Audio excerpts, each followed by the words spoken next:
Before we carved the turkey, Natalie said her wine glass raised like she was hosting a pageant. "We voted and you're not family anymore." Cheering erupted. My cousin Laura clapped like it was a concert. Uncle Mitch toasted with his Merlot. Even my mother, my own mother, laughed and said, "Well, someone had to say it." I sat there, the stuffing on my plate gone cold, my blood hot. My dad didn't meet my eyes, just muttered into his beer. "It's probably for the best." I pushed my chair back slowly, the legs scraping across the hardwood. "Wow," I said softly. "You actually rehearsed this." Natalie smirked. "You've been toxic for years. We're just done pretending." "Good," I whispered, reaching into my bag. I placed a thick folder in the center of the table. The sound thunk cut through their laughter. "What is that?" Natalie sneered. I leaned back in my chair, folded my arms. "Why don't you find out?" She ripped it open with that smug little grin she always wore when she thought she was winning, but by the second page, the color drained. By the third, her smile was gone. And then she screamed. Joel grabbed the folder from her hands, his jaw dropping as he read. "Danielle, is this—" "It's all real," I said, standing slowly. "Every receipt, every screenshot, every truth you thought I'd swallow forever." The room fell silent. Even the turkey knife stopped mid-cut in my uncle's hand. I turned toward the door. It wasn't always open hatred. That's the cruel part. Things didn't start with a declaration that I was disposable. It started quieter in small humiliations they thought I wouldn't notice, and in debts they believed I'd never keep count of. When I was 14, Natalie had thrown a party I wasn't even invited to. The music rattled the windows, red Solo cups littered the lawn, and neighbors called the cops. She swore to our parents it had been my idea. She said it with that syrupy voice she always used when she wanted something sweet on the surface, poison underneath. Danielle said it'd be fun. She told me it was okay. I remember Mom's glare, Dad's disappointment, and the 2 weeks I spent grounded for a party I didn't attend. "Natalie." She got a pat on the back and a warning not to be so easily influenced. That's how it worked in our house. She played the star, I played the scapegoat. I thought if I kept my head down, worked hard, maybe one day they'd see me. So at 19, I moved out barely enough money to cover rent working nights at a diner and days tutoring kids in math. I came home to an empty apartment, my textbooks spread on the floor, my dinner a packet of instant noodles, and I told myself one day they'll be proud. I carried that thought like a secret flame. But pride never came. What did come were requests. First, small dad needs dental surgery? Honey, can you help?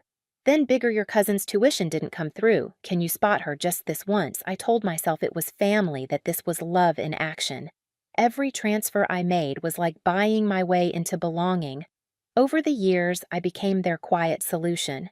When the heat bill was overdue, they called me. When Mom's credit cards maxed out, they called me. When Natalie and Joel's car broke down, they called me. And when her son needed therapy insurance wouldn't cover, of course, she called me. And I always said yes.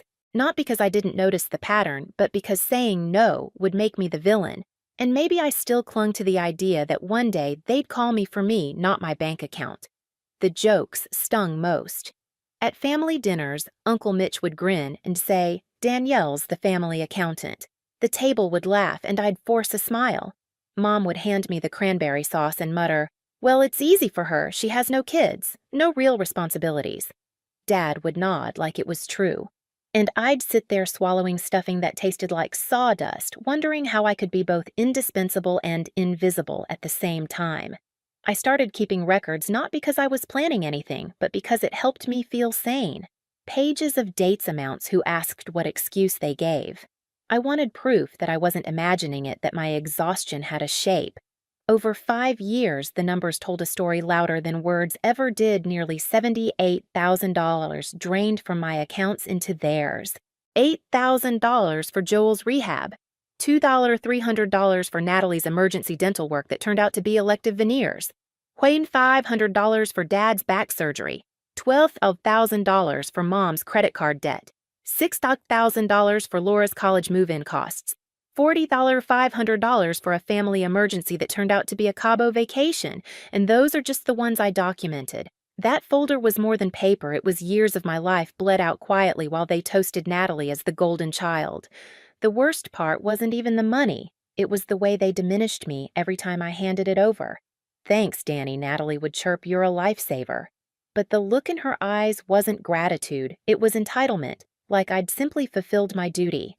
"You don't understand real stress," she told me once, wine in her hand, Joel smirking beside her.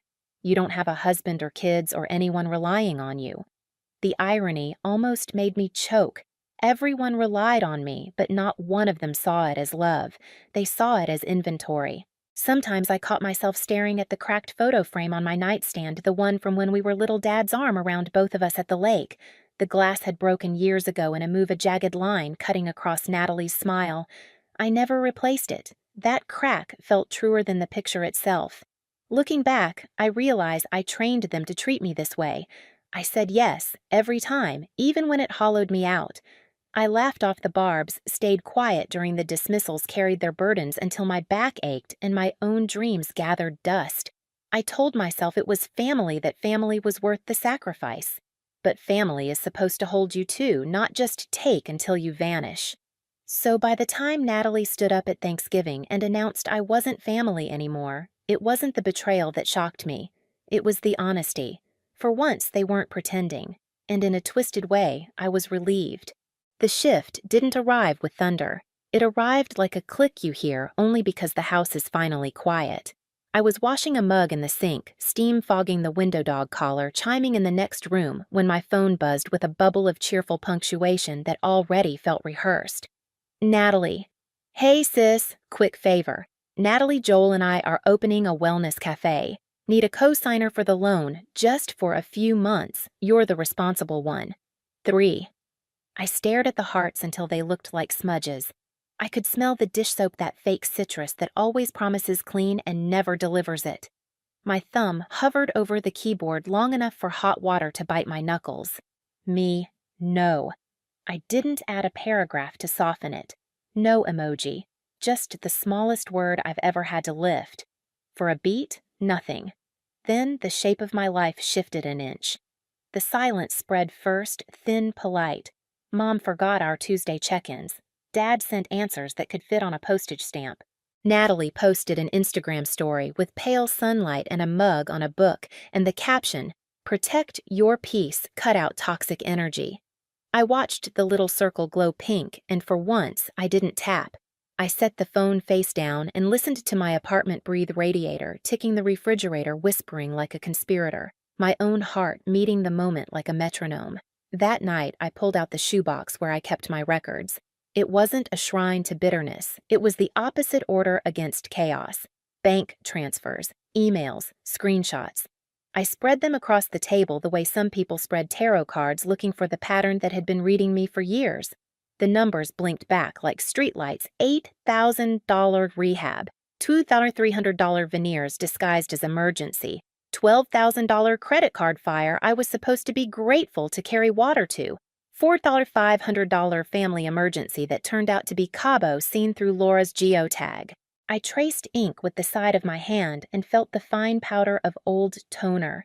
The paper edges nicked my fingers in 3 places, thin stings that felt truer than anything anyone had called me lately. The next morning, I brewed coffee deliberately, grounds blooming, kettle hissing, and opened my laptop. Not to drag anyone, not to curate revenge, to see. I searched messages I'd archived instead of answered Mom's. "You know we'd do it for you," they wouldn't. Dad's, "It's just a bridge loan to where Natalie's $2,000 is nothing to you to whom." And then, the ones I hadn't planned on finding Natalie in a private thread, I somehow still had access to Danielle's "a cash cow with no spine." Words that felt like they'd been living under my ribcage rent-free, explaining why breathing had started to hurt. I printed everything. The old laser hummed the room, filling with that warm plastic smell I always associate with new starts. I sorted by category medical debt emergencies, things I wasn't supposed to see, and slid each stack into clear sleeves. I bought a folder thick enough to hold 5 years of apologies I'd never get. I didn't label the spine. Let mystery do one small mercy for me for once. Around me, their freeze hardened. The family group chat went suspiciously quiet, then came back to life without me. Photos from Sunday lunch surfaced Natalie at the center of every frame, my mother's hand on her shoulder, like a crown that never slips. Dad texted me a single busy when I asked about his x-ray as if my concern were another bill he didn't want to see. My name got trimmed from the edges of conversations like a hangnail. It's funny how exclusion chooses plain tools. Somewhere in that hush, the crack inside me stopped being a wound and started being a door. I took the cracked photo frame from my nightstand, the one of us at the lake Dad's arm. Natalie's smile split by broken glass, and set it on the kitchen table beside the folder. The fracture cut through her face like a fault line. I traced it with my thumbnail until the hour softened, until the urge to glue it back together finally receded. Not everything broken needs my hands. I wish I could say I reached this clarity in one clean breath. I didn't. Old habits die like dandelions pull 1-3 more pop up. The next afternoon, Mom called with her voice dipped in honey. "Sweetheart, I heard you're overwhelmed. Natalie told me you said no. We just wondered if you're okay." "This isn't like you," I almost apologized out of muscle memory. The word rose hot and absurd. I swallowed it. "I'm fine," I said, and the answer is still no. Silence, then the little click of maternal disappointment, familiar as the oven timer. "Well," she said, "don't be surprised if people take space from negative energy." Negative energy? It's wild the gymnastics required to turn refusal into a flaw. The plan didn't arrive with fanfare, it grew sideways while I lived. I began saving PDFs under clear names. I added dates I used to blur. I skimmed statements from the time I paid off Natalie's card to avoid fees and found the Santa Monica Hotel with a guest named Alyssa linked to the reservation. I didn't annotate it with outrage. I simply printed the page and slid it into things I wasn't supposed to see. My dog laid her head on my foot, the weight a reminder that belonging can be honest and simple. I thought about every time I'd been told I didn't have a real life because I didn't have a husband to disappoint or a toddler to be late with. I thought about how often I'd been both lamp and cord, providing light and the means to power it. I didn't decide to confront them. I decided to stop auditioning. The difference matters. Confrontation is a stage. Refusal is a locked door. Invitations for Thanksgiving arrived like a test written in pencil. Mom slipped, "Bring your famous sweet potatoes," at the end of a message that still avoided the words, "I'm sorry." Natalie texted a chirpy reminder about on-time arrivals with a winking emoji like she was HR for a holiday.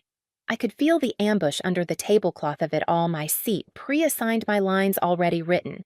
I didn't change my RSVP. I changed my expectations. I packed the folder last. It didn't feel like a weapon. It felt like a mirror finally willing to look me in the eye. I put it in my bag with my keys and a small bottle of hand lotion because my hands always dry out when the heat kicks on at my parents' place. I tucked the photo frame in a drawer and left it there face down, refusing the superstition that you have to carry every heirloom to be considered faithful. Driving over, I passed the exit for the lake. The water at this time of year goes still like it's listening. As a kid, Dad would wake me before dawn, whispering, "The fish bite best when the world is quiet." He meant it about fish. I think he meant it about me too, but never learned how to say it. I merged back into traffic and let the idea pass through me like weather. The house smelled like rosemary and floor polish, the kind of clean that stings first. Laughter rolled from the dining room in a tone I recognized, performative, buoyant, a little hysterical. I kissed my mother's cheek and she air-kissed back, calculating. Natalie's hug was all collarbone. "You made it," she said as if I'd been late all my life. I set the sweet potatoes on the counter, slid my bag with the folder under my chair, and felt my pulse slow to something almost ceremonial. I told myself a simple thing. You will not bargain for your own dignity at this table. If there's a vote, let them number their hands. If there's a stage, let them perform. Your role is exit, not explanation. The plan fit in my chest like a secret shelf finally put to use. Somewhere between the salad and the way Mom forgot to place a wine glass at my setting. "Oh, you're not much of a drinker, are you?" I realized I wasn't waiting to be rescued from this family anymore. I was waiting to rescue myself.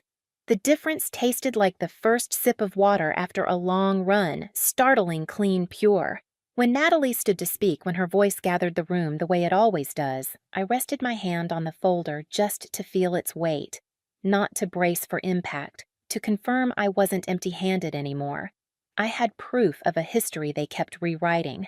I had a no. I'd practiced until it didn't tremble. I had a door already cracked open in my mind, a path already walked by my feet in memory chairback hardwood song, the quiet outside like a benediction. Breaking isn't always the sound of something shattering. Sometimes it's the sound of a latch settling the hush of a room after a decision finally clicks into place.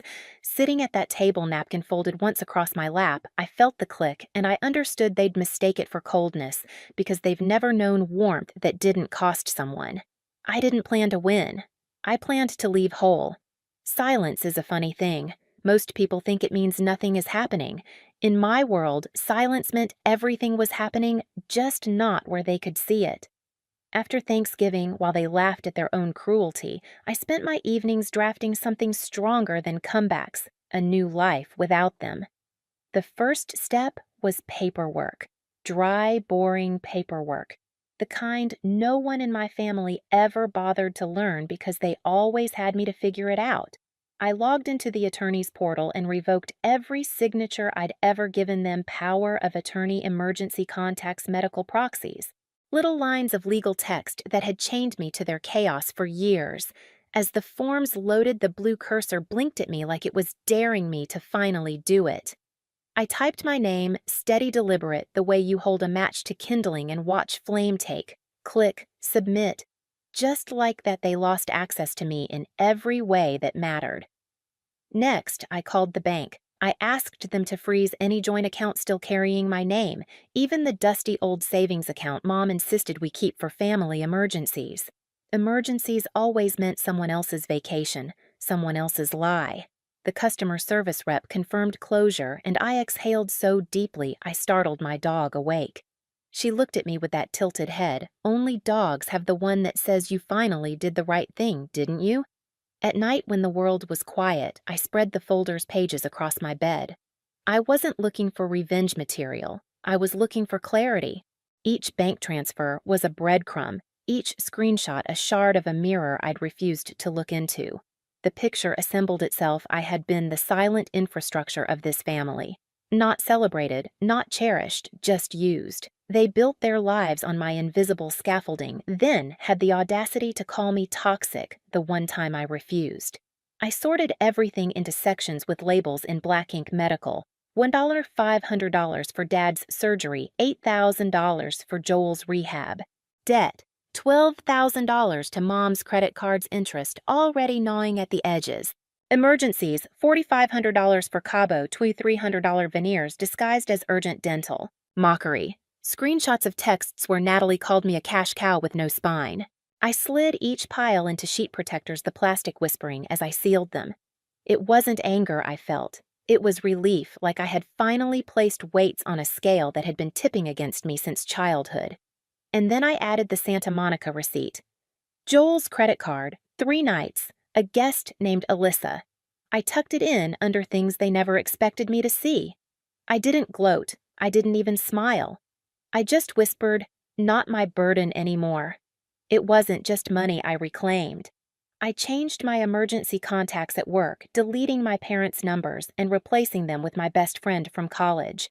I rewrote passwords they once pressured me to share. I pulled my cracked childhood photo from the nightstand, the one where Natalie's smile is split by the line of broken glass, and slid it into a box in the closet. It felt like burying an artifact from a civilization I no longer belonged to. The strangest part, my body noticed before my mind did. I started sleeping through the night, no jolts awake at 2 a.m., waiting for the next urgent text. My appetite came back. Food tasted like food again, not fuel to get me to the next crisis. Even coffee tasted different, warmer, sharper, no longer diluted with resentment. Meanwhile, their campaign continued in the shadows. The group chat buzzed without me, photos of dinners, Natalie's children grinning with syrup-smeared faces, captions about family first. Mom sent a carefully worded voicemail. "Sweetheart, you're still our daughter, but this attitude isn't you." Come back to the table, let's move on. Dad texted. We all said things in anger. Don't make it worse. Not one of them said we're sorry. Not one of them asked what I felt, only what I could still provide. I didn't answer. Not yet. Instead, I built rituals of my own. Morning runs where the cold air burned my lungs in a way that felt clean. Long showers where I let myself cry, not because I missed them, but because grief still needed space, even when you know you're better off. Therapy appointments where I said words I'd never admitted aloud. I was never their daughter. I was their resource. The therapist didn't flinch. She just nodded and said, "And now you're free to redefine both." Freedom wasn't fireworks. It was paperwork. It was silence. It was the folder under my arm at Thanksgiving, heavier than any casserole dish, pulsing like a heartbeat I finally claimed as my own. I knew they'd come for me. Calls, guilt manipulation, maybe even threats. That's how people act when their supply is cut off. But for once, I wasn't afraid, because I wasn't waiting to win them back anymore. I was waiting for them to see themselves in the mirror I'd built page by page, and when they did, I knew it wouldn't be me screaming. Silence lasted 3 days. 3 whole days after Thanksgiving, where my phone sat face down on the counter, blank and blessed. For the first time in years, no one needed saving. I fed my dog in the morning, laced my sneakers for a run, and brewed coffee slow enough to watch the steam curl like a ribbon. I thought maybe, just maybe, they'd keep their distance. On the 4th day, the messages began. First, Mom, a missed call, then another. Then a voicemail, her voice thin and trembling. "Danielle, sweetheart, we were angry. We didn't mean half of it, but we're still your family. Please call me back." I didn't. Then Natalie. She didn't bother with apologies. She texted like a dagger dipped in sugar. "You don't even realize what you've done. Joel's filing for divorce. Are you happy? Something is really wrong with you." I stared at her words until the screen dimmed. My thumb itched to respond to defend myself, but I set the phone down. If Natalie wanted a reaction, she'd have to scream into her own echo chamber. Dad came next. "You went too far. We all said things we regret, but what you did was nuclear. Your mother is a wreck. Fix this. Fix this." The phrase struck me harder than any insult. All my life I'd been their fixer, their quiet janitor mopping up blood and broken promises. But this wasn't a mess. This was truth. And truth doesn't get fixed. By the end of the week, the escalation began. A strange number called while I was at work. I picked up out of habit. A man introduced himself. "I'm Mark, calling on behalf of your father." He explained Dad said I was the primary executive of the family trust, and they just needed options. My stomach dropped. "That role was revoked months ago," I said flatly. "Finalized by the attorney." Silence hummed through the receiver before he stammered, "Oh, I see." I hung up. That night I changed the locks on my apartment. Not because I thought they'd show up, but because I wanted to sleep without the phantom fear that they could. While they scrambled, I built peace. Therapy sessions where my voice didn't shake. Early morning runs where frost painted the grass silver. Grocery trips where I lingered over fruit like I had time. Simple things, ordinary things, but they felt radical. Because they were mine. And then the letters started.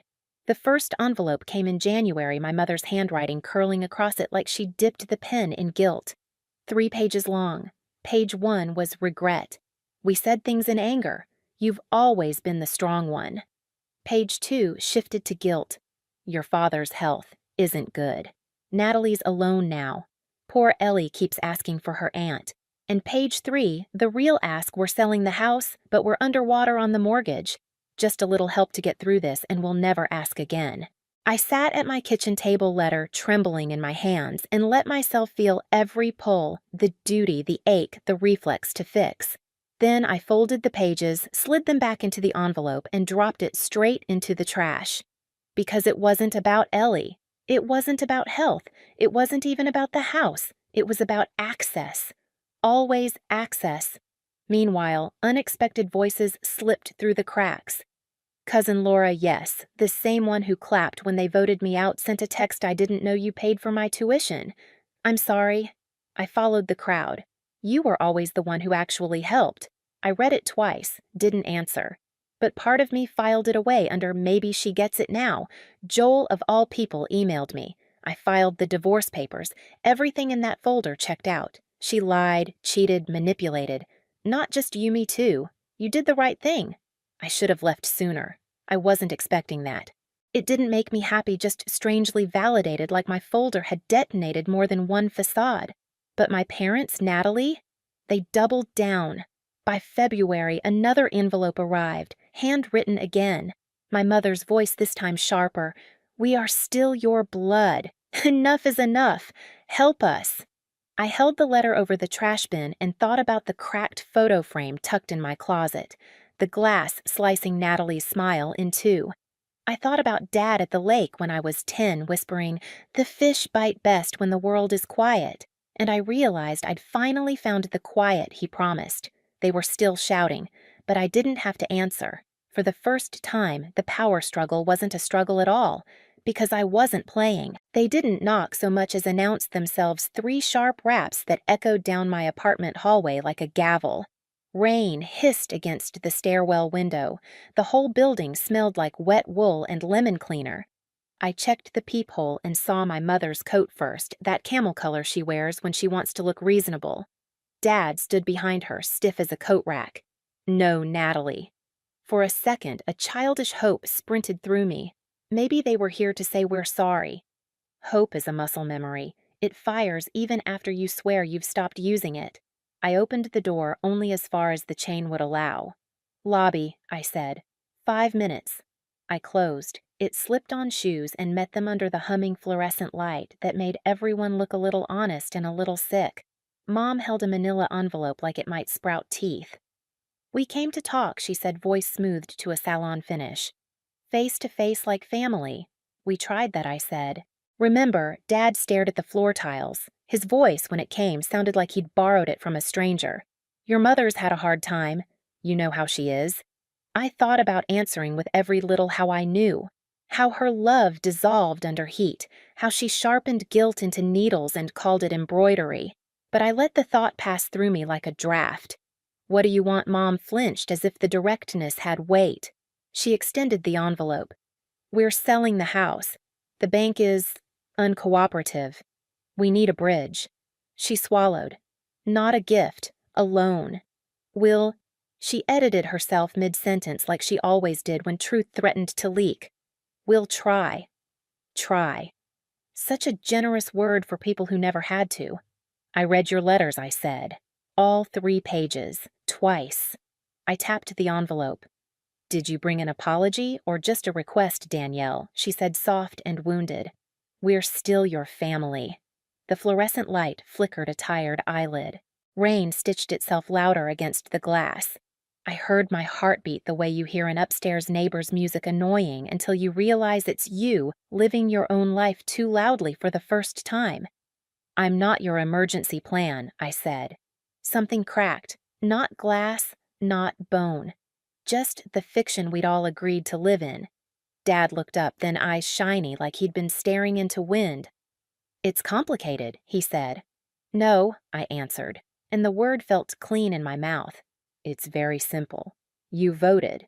You stood up, raised your glasses, and made a spectacle. You're not family." Those were the words remember good. "I'm just respecting your decision." Mom's face pinched. We were angry. I was generous, I said. "For years." She drew herself taller. "You kept records. She meant you embarrassed us. She meant you ruined the nice lie we'd polished." "I kept the truth," I said. "Because nobody else did." Her mouth trembled. Dad cleared his throat, that old preamble to a lecture that never saved me. "You're being cold," he said. "You've always been strong. Don't mistake strong for cruel." I thought of the nights I Venmo'd dollars I should have spent on my own dentist. Of the plane ticket I didn't buy because Laura just needed a little help. Of the cracked photo frame in my closet, the glass slicing across our childhood smiles like a prophecy no one read. "I'm not being cruel," I said. "I'm being finished." Mom's fingers tightened on the envelope. "We can't do this without you." I let the sentence land. It thudded at my feet like a brick. "Then you'll learn too," I said. "Or you won't." Both outcomes are not mine to manage. She looked to Dad for backup. He reached, found only air. In that pause, I recognized a man who had always opted for weather over action, who had watched the storm and called it inevitable. I loved him anyway, but love isn't a credit line. I'm returning these, I added, pulling a smaller envelope from my coat pocket. Inside 2 house keys, a laminated medical proxy card cut cleanly in half, and a photocopy of the notarized revocation of power of attorney. Paper that looked boring until you realized it was freedom printed in Times New Roman. I'm not your daughter on call, not your signer, not your scapegoat, not your wallet. Mom didn't reach for it. She blinked like a camera trying to refocus.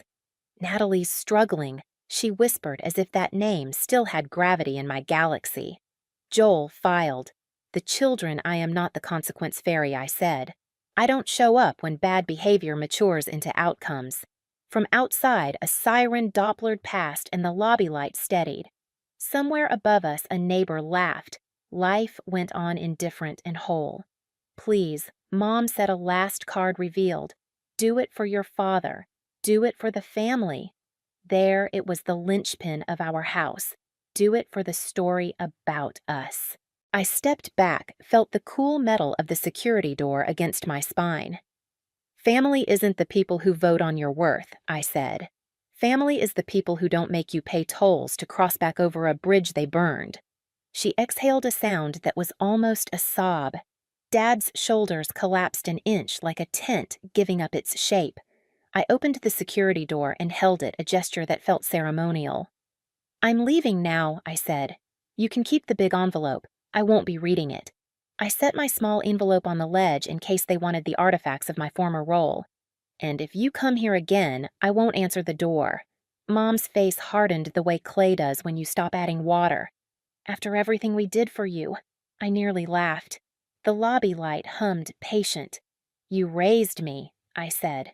I returned the favor longer than most children do. That ledger is closed. I pushed the door and stepped into the rain. It met my cheeks cool and impersonal, no gentler for my courage, no crueler for their need. That felt right. The world doesn't owe a soft landing to truth. I didn't go upstairs. I drove. City lights smeared themselves into lines, and the wipers kept time like a drummer who finally found the tempo. The highway unfolded toward a place my feet knew better than my head the lake. The water there goes quiet in late winter, a held breath. I parked, walked to the edge, and pulled the cracked photo frame from the bag I'd tucked under the seat weeks ago. I slid the photograph out, 2 girls and a father smiling at a horizon we couldn't see yet, and slipped the paper into my pocket. I popped the back off, removed the broken glass piece by piece, wrapped it in a grocery bag to throw away later. No litter, no ceremony built on damage. Just an object returned to honest parts. I held the empty frame to the sky. Without the glass, it stopped reflecting me and started framing what was in front of me. Dark water, a far dock, a single porch light across the shore. I lowered it and set it in the trunk of my car. I'd donate it tomorrow. Someone else could put a new picture in it. The point wasn't to keep filling it with the past. Wind cut across the surface, but under it, the lake kept its stillness. Dad once said the fish bite best when the world is quiet.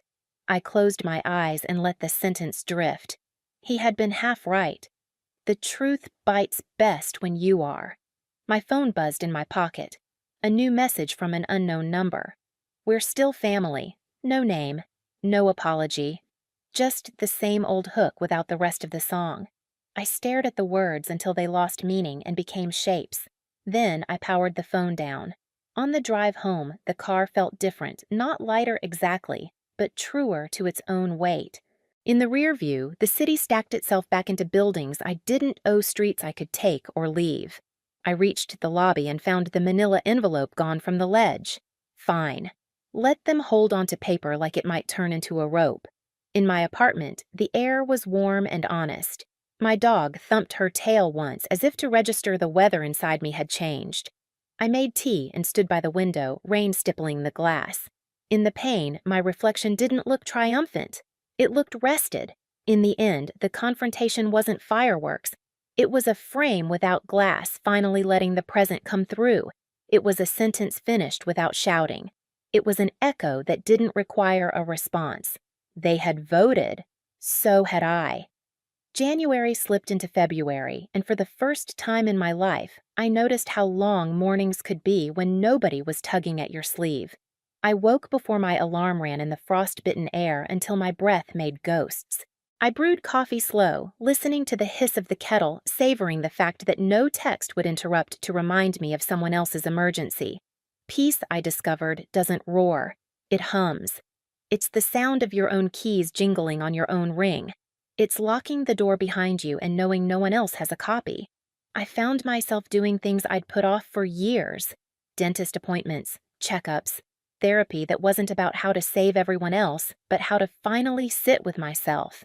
I called friends I hadn't seen in forever, people I'd drifted from because my family always came first, always needed something, always demanded I be available. They didn't ask for money. They didn't guilt me. They just asked if I wanted to come over or grab lunch or watch a stupid movie. I even applied for a new job in another city.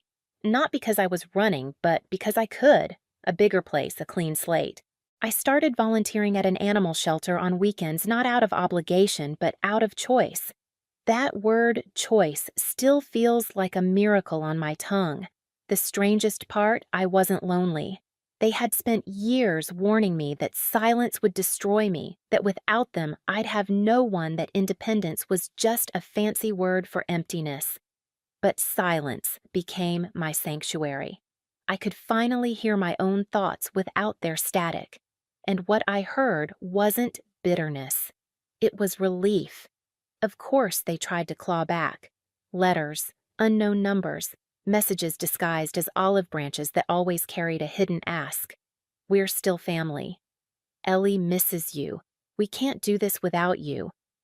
I stopped opening them because the truth is they didn't want me back. They wanted access back. To my wallet, to my time, to my silence. But that version of me, the girl who thought love meant carrying everyone else's weight, she's gone. Now when I walk past the lake, I don't think about fishing trips or broken promises. I think about stillness. I think about water that doesn't have to explain its own depth to be respected. Do I regret it? Only that I didn't do it sooner. And maybe that's the real ending, not revenge, not some grand reconciliation, but the simple, radical act of living without permission. So let me ask you, have you ever carried a family on your back until you could barely stand? And if you finally put them down, what did you learn when you could finally breathe? Tell me in the comments, because your story might be the one someone else needs to hear tonight.